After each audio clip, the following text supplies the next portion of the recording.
Hi everyone, I'm Eric with Redpath Consulting Group. My name is Michael Bergstrom. I'm with PMG.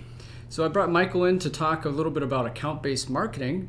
So we'll be getting into that. But before that, last episode we talked with Steph about her recap on Dreamforce. So if you want to see that video, head over to YouTube, or if you want to listen to the audio of that in a podcast form, go ahead and download it on iTunes or Stitcher. We'll have links provided. So, like I said, we're going to be talking with Mike about account-based marketing and some of the things that he's learned with some of his strategies, and then we'll kind of tag team on some of those ideas and what we've learned. So I guess I'll start it off with, what is your definition of account-based marketing? Sure. Account-based marketing for me is to be more client-specific with our marketing.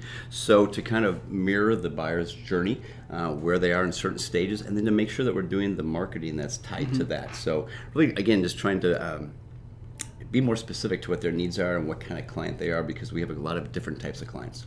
Cool. Okay. So I guess the big answer is why not some of the other marketing tactics out there? Why account-based marketing? Sure. I think one of the things that I've been doing marketing now for 25 years, and it's really changed a lot, especially in the last couple of years. People are more in tune. They're actually doing the shopping ahead of time. It used to be we'd go to trade shows. It used to be you put out print ads and do that kind of marketing. Then it kind of gravitated into your website. Now most of your clients are actually looking at your company. They're looking at other competitors, and they're doing maybe 70-80% of that buyer's journey before they even come in contact with you. So the whole game of marketing has changed so drastically. So that's why we changed that, and we're seeing some results because of that. Cool. So I know that we've talked about kind of what we do internally in account-based marketing. So I think it'd be helpful to talk about some of the strategies that you're doing today. Okay. Yeah, sure. Yeah, our business is a little different in the sense that people don't generally come to our site and look for our business. We put contract labor into manufacturing environments, and so we have to be really proactive and go out and find clients. And so what we have done is we really profile what's the ideal clients for us, what size of company, what industries are they in, who are we targeting within that company. And once we go do that, and we use all the different tools, Salesforce and Pardot, to do that, once we get the information, then we've set up this campaign. It's really a prospecting campaign, a series of emails and phone calls that runs over a 3-week period, and our salespeople execute that every single day. And that's really been helping us bring in new business and really grow the business as a result. Okay. So I guess if you look at account-based marketing as a whole, really you got to identify your prospects first. I mean, if anything, it's all about identifying those accounts. The what and how kind of comes after, but kind of the who is the most important part. So you say, all right, I want to go after these types of accounts, and you may know those accounts, and part of it is trying to identify, how do I communicate to them? Because it really comes down to personalization of it. Right. Where just ad-libbing some general marketing in a blanket conference or a blanket communication isn't exactly appealing. Right. And that's where you get a lot of people turned off from that. So I think there's a big emphasis of identifying accounts based on kind of a general kind of, here's the industry, the annual revenue I'm looking at, or types of customers that may have an aptitude for this type of product or service. Correct. But then there's that deeper enrichment that needs to happen. So what are the things that you're doing to dive into those? Yeah, for us, again, we look at the kind of people we're targeting. So we really focus on vice presidents, directors of manufacturing, but also human resource people. Really different audience, different messages, different needs, different pain points. And so the messages are then dialed or directed towards those people based on their roles. Also because of the different industries we're in. As you had mentioned, we work with aerospace, we work with automotive, we work in a variety of different industries, too many even to name. But we have to have content that's relevant to them. And someone who makes airplanes probably doesn't care a lot about someone else who's in a foundry, and vice versa. So part of it is what do they want to hear and what's relevant to them. Cool. Yeah. Okay. So how are the ways that you're using to personalize that content and position it appropriately? Right. So what we've done is we've really looked at, again, we've kind of mapped out and said, this is the profile of an HR person, for example. What do they care about? What are their pain points? Let's answer those things. Let's direct our content to those things that is going to resonate with them, and then speak to their industry. We use case studies of similar clients. So someone who's in automotive manufacturing is interested in what we've done for other automotive manufacturers, because they'll say, wow, this company's benefiting benefiting from this, maybe we can be as well, or what are we missing out on? And so we've really tailored the messages to talk about specific case studies and success stories that are in their industry, that are with people just like them, and then also we've kind of mirrored that to where they are in the journey, whether you're just kicking tires or whether you really are looking for, now I want a case study or something like that. That's really relevant, or is it, we want to mirror the content to where they are on their buyer's journey as well. Sure. Yeah, those are a lot of the things that we're doing internally, because it's kind of our process is we identify our targets, we enrich the data and kind of who we're going after through a number of different ways. And then we have different tracks of content, similar to what you're doing, but for us it's very much on the horizontal side, not so much on vertical.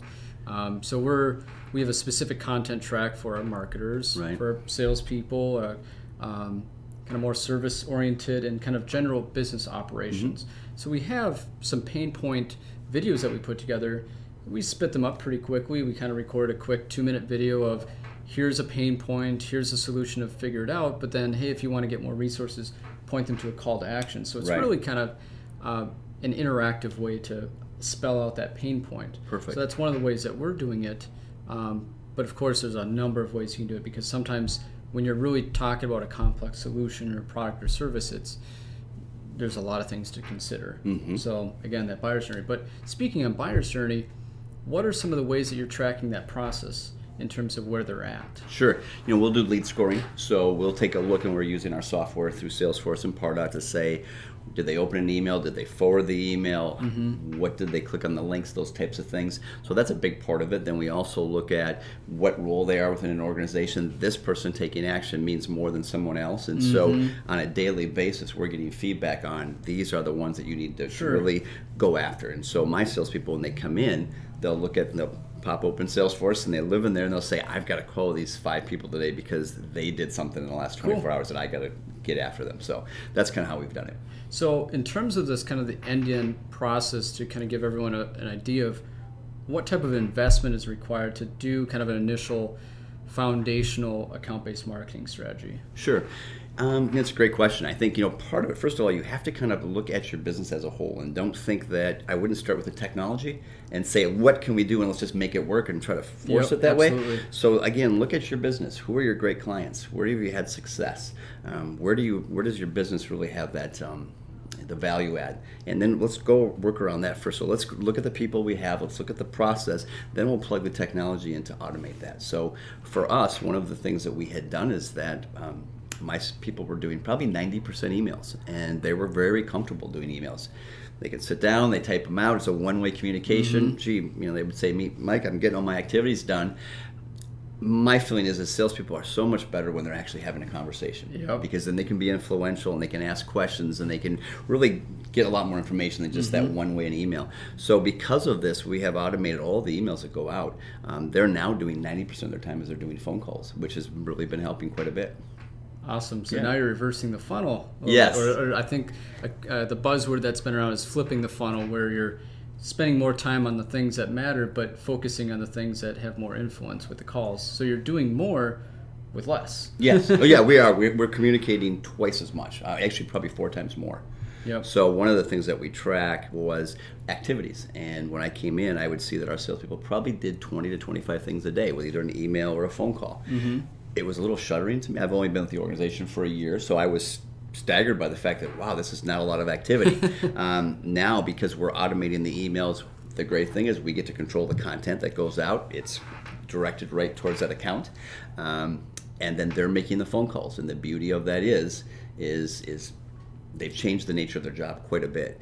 But what they're seeing is they're seeing the results, and they're building their pipelines, and they're having more success and obviously more commissions, and so it works out. Yeah, everybody's happy. You bet. It takes a while to get there, but yeah. Yeah, it's sometimes it's a struggle to say, you're going to be doing more, but you're going to be getting more out of it. So that's the other thing. Is so maybe that'd be interesting to talk about. Is kind of how do you enable your sales to be part of this? Because this is very much a joint effort between sales and marketing. Absolutely. Right. So what are some of the things that you get sales involved to make it so that it's an equal share of effort? Sure. I think part of it was when we start the process, you really have to go to your salespeople and ask them, where do you have success? What are the things you run up against? What are the things we have to overcome in the sales process?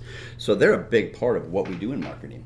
They're on the front lines, and so they're giving us that information. And I would agree that a lot of times you get a lot of there can be friction between sales and marketing. You're not getting enough leads, and you're not following up on them, right? So this is really that it's a really hand-in-hand partnership on that, and so they work on that together, and so they're sharing in that success. But we're really asking the salespeople, where should we be going? What does make sense? And that being said, there's times when you listen and go, okay, but we're going to go this way, right? So yeah, you got to have a way to say. It's definitely much providing feedback in the whole process, because it is a marketing-driven exercise. It's very much executed by both, but intel can be taken with a grain of salt. Right. Yep. So let's get into the results in terms of how. Before we get into the actual results and what you're seeing, you mentioned some of it, but what are some of the ways you're tracking not only some of the ways that you're tracking the activities, but then how are you getting that closed loop of, okay, this account-based marketing strategy is tied back into an opportunity? Right. For us, obviously, part of this is tying the lead sources to everything and what we're doing. So when we go back and we'll look at the analytics of how much was this email read, was it opened, did people respond with it, and we'll do a lot of A/B testing. So we'll do one email this way and then do another way, and what worked better. So you're always refining it and making it better. It's never a finished product. So we look at that way as one of the things that we'll use for measurement. We also look back as too is again, what's the activities? How many activities can you get done? I want my salespeople to be as effective and efficient as they possibly can in a day. And so the more things you do, there's just a direct relation between activity and success. More calls, more emails, more success you're going to have. So there's a little bit of it as a numbers game. Then there's also just the elements of we go back and say, is the pipeline growing? And as a result, where do those opportunities come from? Did they come from the emails we sent? Did they come from a trade show? Did they come from your calls? Our prospecting campaigns? Just a variety of different things. So we can kind of go back and say, let's just do more of the stuff that works, right? Yeah. So here's kind of a little bit of an offshoot question. I know that a lot of marketers and sales have problems with this of what do I give credit to? Because it's not just one thing we do as marketing or sales that really pushes that opportunity to pop. Right. So what are some of the things that you're considering with how much you give credit to through kind of the ROI analysis part of it? Sure. I think we're going back and looking, Eric, a little bit at where did it originate from? So as I mentioned, we're doing a lot of proactive cold calling, prospecting type of things. And so I look back and say, of the opportunities that are in your pipeline, of the things that we actually had success with, where did that come from? And so a lot of times for us, it's coming from that prospecting. And so when you say, where did the success come from? Well, it really starts from the fact that we're going out and we're hunting and trying to find these accounts, and then we're going to go after and put them into our account-based marketing strategy and calling in the emails. And so that's kind of how we've been tracking it back in large part. But there are leads that come in and opportunities that come from a referral, a word of mouth, a trade show, those things as well. And we want to quantify that. It's imperative, I think. For too long in marketing, we never really measured what we were doing. We just did things, right? And as long as business was good, everybody was happy. The beauty of what we have now with all the tools in place and the systems is I can see everything that goes on in my business at any given moment. I can get it on my cell phone. It's amazing. And because you put a plan in place to do that, you got to have a process laid out of kind of what my plan of attack, how am I going to be doing my marketing, but how am I tracking it as well? Right. And I think a lot of people get lost in the solution of what they want to do, and they see the pain point of, well, I have a lead gen problem or I have a lead qualification problem. Well, I need to get a tool to do it. And it's right.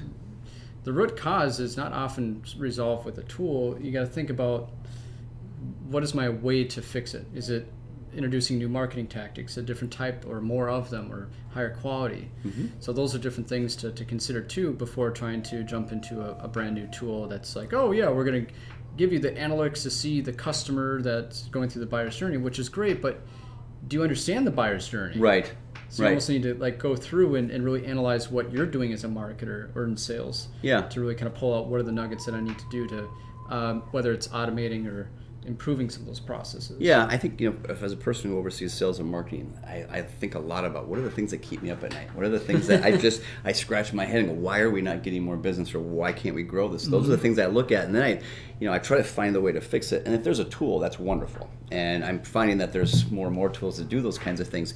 But the reality of it is what do I first want to solve? What am I trying to accomplish first? And then let's go and see how do we best do that. Sure. All right, let's bring it home. Okay. Results.